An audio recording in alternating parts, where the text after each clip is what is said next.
reason why people have struggled to get preventative programs really off the ground is really twofold. The first one is logistically, it's just difficult to get owners to opt in.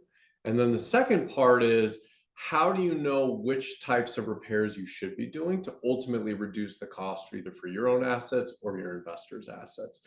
And so I'll start with the first one. If you think about how challenging it is to go to an investor and say, hey, I want to charge you an extra $150 because I'm going to go do an HVAC check in April, because the cost is going to be 3 times the amount in July when it fails.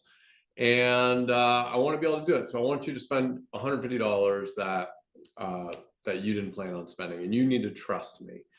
And so that conversation is hard. It tends to require a lot of information and trust in data, trust in you.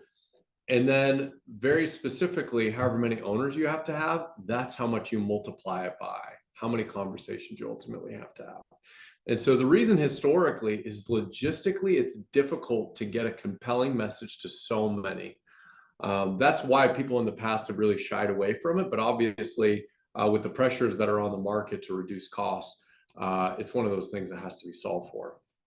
And then the second one is just a believability in information that if I do this, it's going to save me X dollars.